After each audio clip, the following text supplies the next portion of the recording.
안녕하세요. 여변TV의 김정현 변호사입니다. 여러분, 요즘 AI 정말 많이 쓰고 계시죠? 저는요, AI로 인해서 이 변호사 업계의 판도가 크게 바뀌고 있다라는 것을 매일매일 실감을 하고 있습니다. 실제로 저희 사무실에도요, AI로 이미 상담을 해보신 분들, 이미 법률 서류를 작성해 보신 분들이 많이 찾아주고 계세요. 그런데 이분들이 이미 AI로 검토를 받았음에도 불구하고 왜 저를 또 찾아주실까요? 네, 아직은 AI를 통해 받은 결과에 오류가 있을 수 있기 때문이에요. 지금 이 영상을 보시는 분들도 아마 이런 걱정 때문에 클릭을 하지 않으셨을까 이런 생각이 드는데요. 오늘은 소장을 작성할 때 오류를 최대한 줄일 수 있는 프롬프트 작성 꿀팁을 알려드리려고 이 영상을 준비해 봤습니다. 챗GPT 무료 버전과 제미나이 무료 버전이 작성해준 소장도 한번 같이 비교해 볼 테니까요. 오늘 영상 끝까지 시청해 주세요. 일단 이 영상을 보시는 분들은요, AI를 이용해서 소송을 하려는 분들 혹은 하고 계신 분들일 것 같아서 소송에 대해서 여러분께서 꼭 아셔야 되는 몇 가지만 좀 말씀드리고 진행해 볼게요. 여러분께서 소장을 제출하신다고요? 다 끝나는 게 아니고요. 소장은 소송의 시작입니다. 시작에 불과한 거죠. 그래서 이 소송을 끝까지 끌고 가셔야 되니까 대략적인 소송 절차를 아실 필요가 있어요. 일단 소송을 제기하는 원고가 소장을 제출하면 이 소장은요, 법원에서 피고한테 송달을 합니다. 피고가 이 소장을 다 읽어보고 답변서를 제출하게 되는데, 일반적으로는 이렇게 소장하고 답변서가 제출이 된 상태에서 첫 번째 변론기일이 열리게 됩니다. 아주 간단한 사건은 한 번만 변론기일이 열리고요. 그러니까 한 번만 법원에 출석하시면 되는데요. 만약 복잡한 사건이다 라고 한다면 준비서면이라는 서면을 몇 번 더 제출하거나 증거신청 절차를 거치고 몇 번씩 법원에 출석해야 소송이 끝나게 됩니다. 그래서 소장뿐만 아니라 여러 서면들을 제출하게 되실 수가 있어요. 소송을 제기하는 원고, 즉 여러분께서 이 소송 과정에서 제출하게 되는 대표적인 서류는 소장하고요. 준비서면이라고 볼 수 있고, 그 외에 참고서면이나 증거신청을 하게 될 때 증인신청서, 사실조회 신청서 등을 제출하게 되실 수가 있어요. 그런데 이런 증인신청서나 사실조회 신청서는요, 모든 사건에서 항상 제출하는 것은 아니고요. 여러분께서 혼자 하시는 간단한 사건의 경우에는 제출하실 일이 없기 때문에 크게 걱정하실 필요는 없습니다. 그렇다면 이 서면 중에 가장 중요한 게 대체 뭐냐? 라고 한다면 변호사의 입장에서는 소장이다 라고 말씀을 드릴 수가 있어요. 소장은요, 소송을 시작하고 소송의 방향성을 정하는 거다라고 보시면 돼요. 그래서 이 소장을 잘 작성하시는 게 무엇보다 중요한데요. 소장을 쓸 때 다른 건 다 빠져도 이건 절대로 빠뜨리면 안 된다라고 하는 부분이 있습니다. 바로 요건사실이라는 겁니다. 이제 말만 들어도 좀 용어가 좀 어렵죠. 네, 과감하게 개념 설명은 패스하고요. 여러분께서 꼭 기억하셔야 되는 건요. 각각의 소송마다 이 요건사실이 다르기 때문에 소송을 제기하기 전에 내가 제기한 사건의 요건사실이 무엇인지에 대해서는 반드시 확인을 해야 되고, 이 요건사실에 해당하는 내용이 들어가도록 프롬프트를 쓰면 오류를 줄일 수 있다라는 것입니다. 제가 오늘 영상에서 예시를 보여드릴 거예요. 일단 오늘 주제인 대여금 청구 소송의 요건 사실은요, 이 네 가지입니다. 첫 번째, 금전소비대차 계약을 체결한 사실. 두 번째, 금전을 지급한 사실. 세 번째, 변제기가 도래한 사실.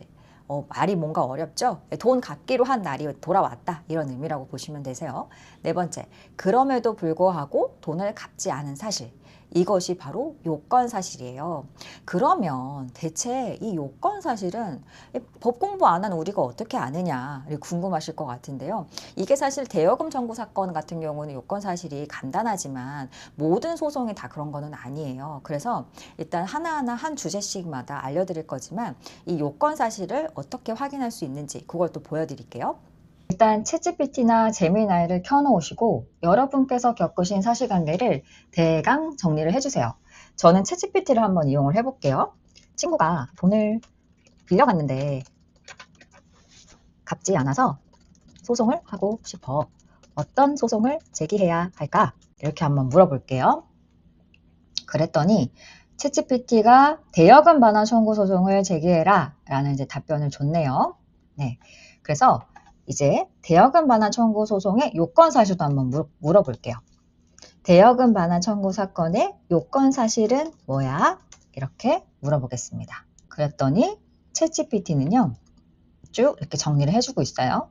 금전 소비대차 계약의 체결 사실, 두 번째 금전 교부 사실, 세 번째 변제기가 도래한 사실, 그리고 그럼에도 불구하고 변제하지 않은 사실, 이렇게 정리를 해줬네요. 이렇게 요건 사실을 챗GPT를 통해서 먼저 확인을 하시고요. 프롬프트를 쓰실 때 이 요건 사실이 들어가도록 쓰시면 오류가 거의 없는 꽤 정확한 소장이 나올 수 있다라는 건데요. 네, 본격적으로 대여금 청구 소장을 한번 써보도록 할게요. 상황은요. 배워라 변호사가 저한테 급전이 필요하니까 2천만 원만 빌려줘. 1년만 쓰고 갚을게 라고 해서 제가 배워라 변호사에게 2천만 원을 빌려준 상황을 좀 가정을 해볼게요. 입력을 해보겠습니다. 배워라가 김정현에게 급전이 필요하다고 하면서 1년만 쓰고 갚을 테니 2천만 원을 빌려달라고 했어. 그래서 김정현이 2025년 1월 1일 배워라와 계약서를 작성하고 당일에 돈을 배워라의 계좌로 송금해줬어. 그런데 약속한 1년이 지났는데도 돈을 갚지 않고 있어. 소장을 작성해줘. 이렇게 프롬프트를 넣어 보겠습니다. 네, 챗GPT가 어떻게 소장을 작성을 해줬는지 한번 살펴볼게요. 소장, 대여금 청구 사건, 네, 이렇게 당사자 표시를 해줬고요. 네, 청구 취지는 피고는 원고에게 금 2천만 원 및 이 금원에 대하여 2026년 1월 2일부터 완제일까지 12%의 비율로 계산한 지원 손해금을 지급하라. 이렇게 기재를 해줬는데요. 이거는 챗GPT가 네, 좀 잘못 기재를 한 부분이다 라고 말씀을 드릴 수가 있는데 그게 왜 그러냐면 이 연 12%의 비율로 계산한 지원 손해금이 붙는 시점은요. 소장의 복사본이 이 상대방한테 즉 피고한테 도달한 그 다음 날부터 붙는 거예요. 근데 지금 2026년 1월 2일이라는 거는 돈을 갚기로 한 그 다음 날이거든요.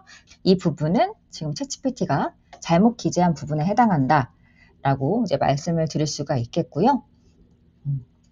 청구 원인을 살펴보면 금전소비대차 계약 체결 사실이라고 해서 이렇게 기재를 해줬고 대여금 교부, 변제기 도래 및 비변제. 우리가 이제 요건 사실을 잘 정리를 해줬기 때문에 그 내용을 반영을 해서 이렇게 소장을 잘 작성을 해줬어요. 네, 그래서 피고는 원고에게 대여금하고 지연손해금 지급할 의무가 있다라고 했는데 아까 말씀드린 대로 이 부분은 오류가 있는 부분이다 라고 이제 말씀을 드렸죠. 네. 그래서 이렇게 기재를 해줬는데 변호사가 봤을 때 지금 이 챗GPT가 작성한 소장은 한 80점 정도의 소장이다 라고 보여지네요. 지금 오류가 있는 부분들이 이제 몇 가지가 보여서 그렇다면 우리 제미나이의 경우에는 어떤지 한번 살펴볼게요. 아까 동일한 프롬프트를 제미나이에도 한번 똑같이 넣어 볼게요. 이렇게 똑같이 프롬프트를 넣어 봤는데요. 제미나이가 어떻게 답변을 해줬는지 한번 볼게요. 소장이라고 기재가 되어 있고 당사자 표시가 되어 있습니다. 청구 취지에 피고는 원고에게 금 2천만 원 및 이에 대해서 2026년 1월 2일부터 그러니까 갚기로 한 그 다음 날부터 사건 소장 부분 송달일까지는 연 5% 그리고 그 다음 날부터 다 갚는 날까지 연 12%의 각 비율에 의한 지연손해금을 지급하라. 아주 퍼펙트한 청구 취지가 아닐 수가 없어요. 이게 아까 그 챗GPT랑 비교를 해보면 지금 이렇게 작성된 거는 소송촉지법상의 이 지연손해금률까지 아주 잘 반영이 되어 있다라고 말씀을 드릴 수가 있겠고요. 2항과 3항도 아주 잘 기재가 되어 있네요. 청구 원인도 대여금 채권 발생 사실, 변제기가 도래했고 그럼에도 불구하고 아직까지 이행하지 않고 있는 사실 다 이제 꼭 들어가야 되는 요건 사실이 모두 다 이제 포함이 됐다라고 보여집니다. 네.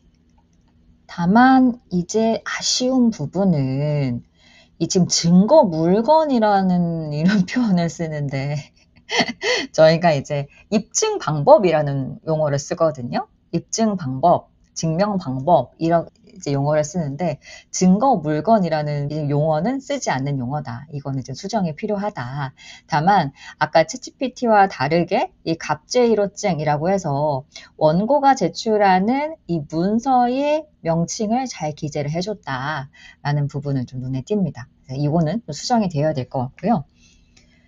그리고 지금 조금 또 아쉬운 부분은 서울중앙지방법원이라고 아예 못을 박아버렸어요. 그런데 그 소장을 아무 곳에다가 제출을 하면 안 되거든요. 관할 법원을 찾아서 그 관할 법원에다가 제출을 해야 돼요. 근데 이제 서울중앙지방법원이다라고 이렇게 기재가 되어 있는데, 이거는 이제 보시는 분들에 따라서 좀 오해를 하실 수 있을 것 같아요. 네, 그래서 이거는 이 부분도 좀 수정이 되어야 된다. 네, 라는 걸 좀 말씀을 드리겠고요. 그러면 이제 관할 법원을 어떻게 찾느냐? 이거는요, 여러분께서 밑에다가 이제 원고랑 피고의 주소지를 넣으시면 이제 관할 법원을 찾아줘요. 돈을 청구하는 그런 사건의 경우에는요, 내 주소지를 관할하는 법원이나 상대방 주소지를 관할하는 법원 둘 다 아무 데나 넣을 수 있지만 그 외에 다른 법원에다가 제출을 할 수는 없어요. 그렇기 때문에 그 관할 법원을 꼭 확인을 하셔야 된다. 네, 라고 이제 말씀을 드릴 수가 있겠습니다. 네, 이렇게 작성된 소장은요, 전자소송 사이트를 통해서 제출을 할 수도 있고요. 출력을 해서 직접 법원에 제출을 하실 수도 있어요. 전자소송 사이트를 통해서 제출을 하신다면 이 내용을 그대로 복사해서 붙여넣기를 하시면 되는데, 만약 문서화를 하신다고 한다면 법원에서 일반적으로 사용하는 서식으로 편집을 좀 많이 하셔야 됩니다. 네, 이 내용을 어떻게 전자소송을 통해 제출하는지 혹은 직접 출력해서 제출하려면 어떻게 편집을 해야 하는지에 대해서는 여러분들께서 원하시면 별도의 영상을 만들어 보도록 하겠습니다.